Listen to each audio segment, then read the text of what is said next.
Hey guys, my name's Allison and welcome back to Pause Let's Chat.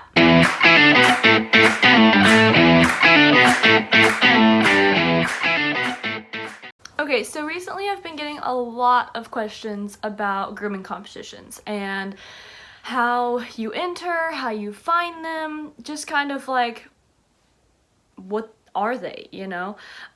So I'm gonna explain all of that in this video right now. So I think it would be easiest to tell you how I got into grooming competitions. So I did my very first grooming competition and I competed in the rescue category. That's honestly the easiest if you're starting out because you don't have to stress about maintaining a dog's coat and breed structure, pattern, and like everything of that sort. This one, you literally sign up for rescue at whatever show you're gonna go attend. You just bring all of your stuff because you have no idea what kind of dog you're gonna get. I mean, bring all of your stuff. And you draw a dog out of a hat, and that is the dog that you groom for your competition. And then you literally just do what you would do in the salon. You just do like a pet trim, or you can do like something. You might have a de-shed dog, or you might have a dog that has enough hair to where you can kind of do something really cute with it, maybe some Asian fusion, but you literally have freedom to do anything you want with that haircut in the ring. Rescue is definitely the easiest because, like I said, you don't have to maintain a dog, you don't have to have a dog, you don't have to borrow a dog, you don't have to know a breed pattern.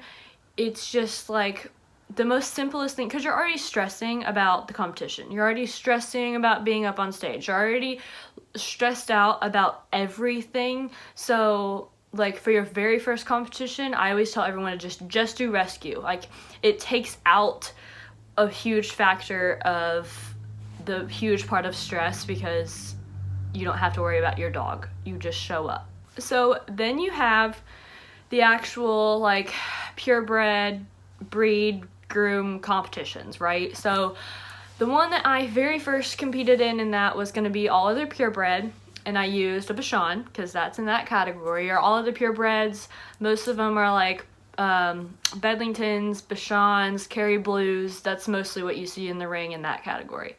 So I competed with a Bichon that I borrowed, and I didn't have my girl yet, and for like 3 months before the show, I would go pick the dog up every day, bathe it weekly, do its nails, make sure it's brushed out, like just pretty much taking care of the dog's coat. And then I would practice grooming on him and getting his pattern correct because you have to do a show trim. You're not here for pet trims, you're here for show trims. So I groomed him, and I believe in Barkley you get 6 weeks because my first show I did was at Pet Quest, and you get you have to go in the ring with 6 weeks of coat growth. So the last haircut you can do on the dog is 6 weeks before show. So that's the haircut you want to like. You want that haircut to be perfect. You want to have that breed trim as perfect as you can get it, and that way in 6 weeks as it's grown out, it doesn't like, you're not trying to set pattern. You have a pattern set, you're just following and taking off the extra while you're in the ring.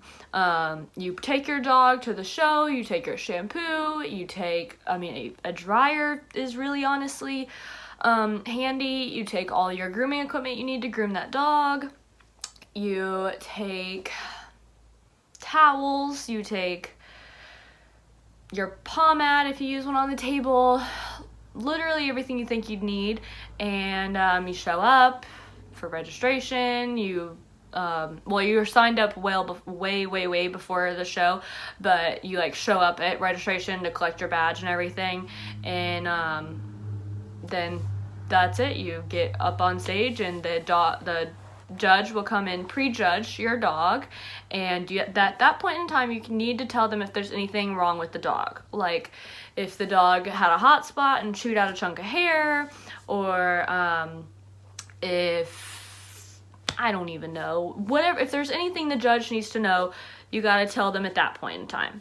And then they prejudge your dog, and then they tell you how much time you have to groom it. So in all other purebred, it's based off the breed you have. Bichon, you get an hour 45, and you groom it until they say scissors down.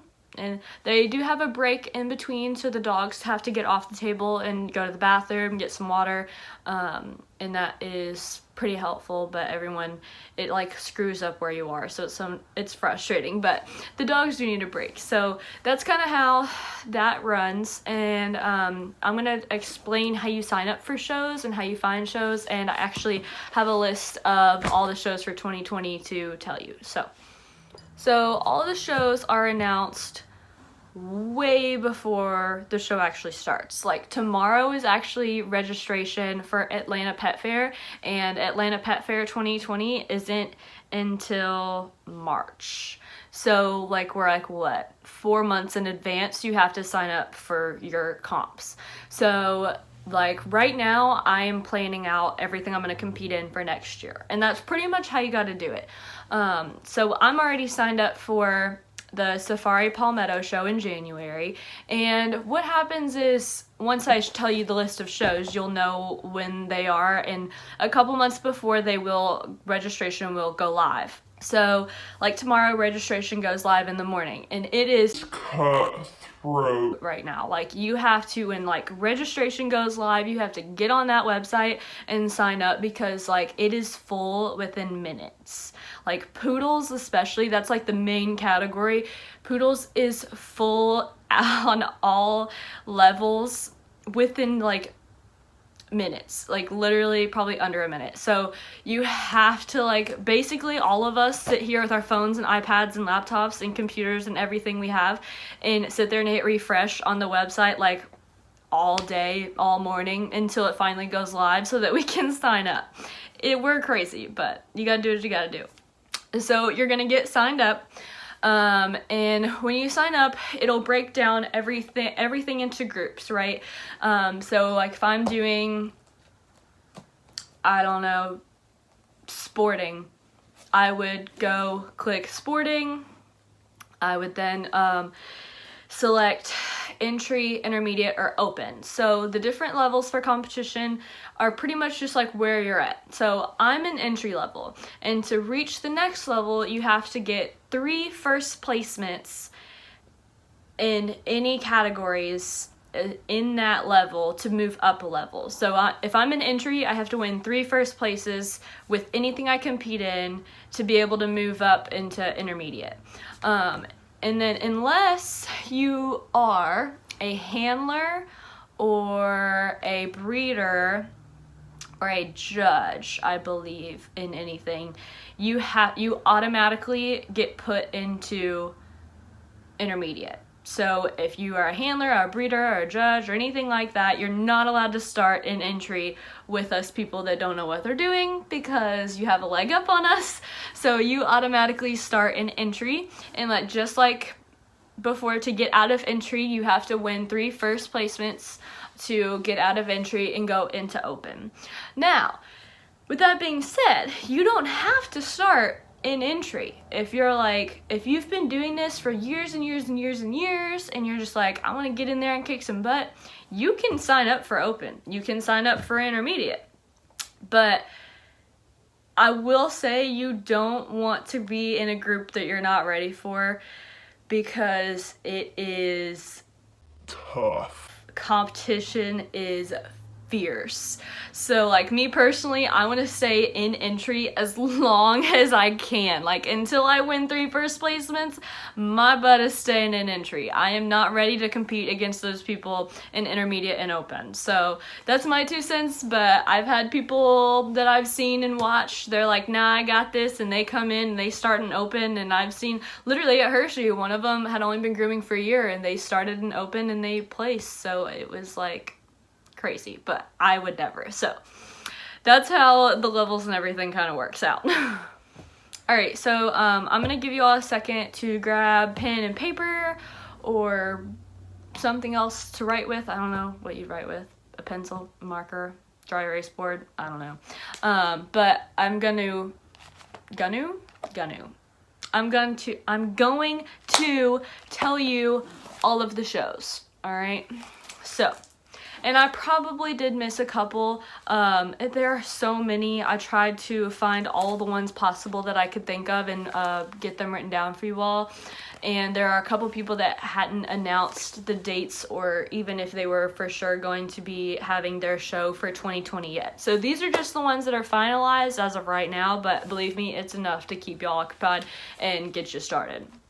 And also, you can find any of these by pretty much just searching the name of the grooming show, like through Google, and then all of these have their own website, especially like Barkley.com or whatever. That's like half of these shows are Barkley shows, and they're all listed on Barkley's site. So I'll start from the top. So starting in 2020, we got January 10th through the 12th is the Safari Palmetto show, and that's in Hilton Head, South Carolina. January 16th through the 19th, you got the Navi Dog Show, I think I said that right, in Navi, New Hampshire. February 22nd through the 23rd, you've got Groom Expo West, and that's in Pasadena, California. March 13th through the 15th, you've got Atlanta Pet Fair, and that's in Atlanta, Georgia. April 3rd through the 5th is Intergroom, and that is in New Jersey. May 4th through the 6th is Groom South, and that's in Miami, Florida. May 14th through the 17th is the Northwest Grooming Show, and that's in Tacoma, Washington. And then May 30th through the 31st is the World Dog Expo in New York City. And then June 5th through the 7th is the Mardi Gras. Why do I always say that? I always pronounce Mardi Gras with the S. And I know that's not how you say it. I know it's Mardi Gras, but whatever.